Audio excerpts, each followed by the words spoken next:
रघुनंदन हमर स्वामी किशोरी जी।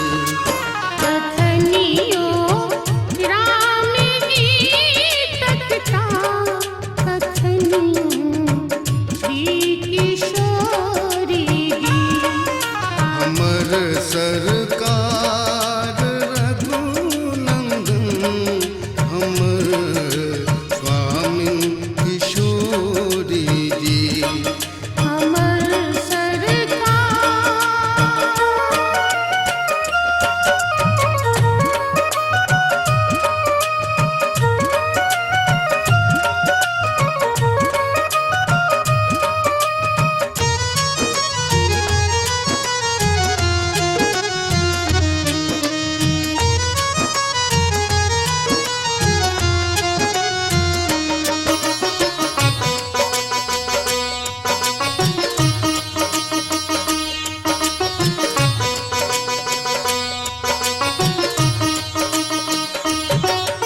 निरंतर प्रातः काल ही सा रहब सेवा में हाजिर हम।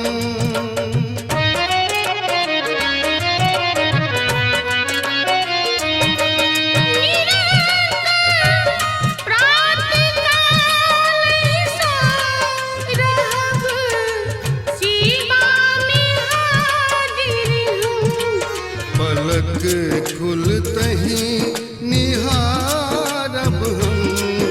पलक खुलते ही निहारब हम। लला संग श्री किशोरी जी।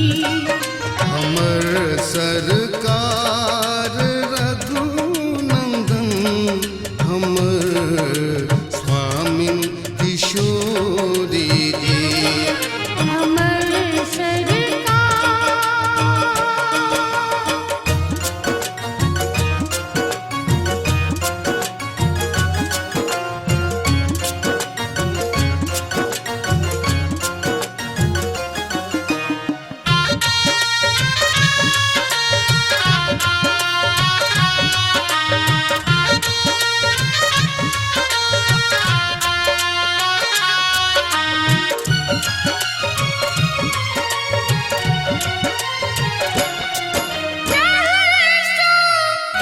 जो खुशी ना बरस पर किछु भी हंसी बजता।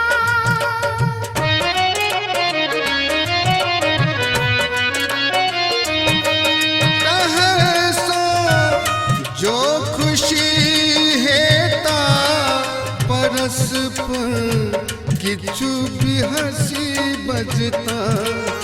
मधुर मुस्कान देखब हम। मधुर मुस्कान देखब हम लला संग श्री किशोरी जी। हमर सरकार रघुनंदन हमर स्वामी किशोरी जी। हमर सरकार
किशोरी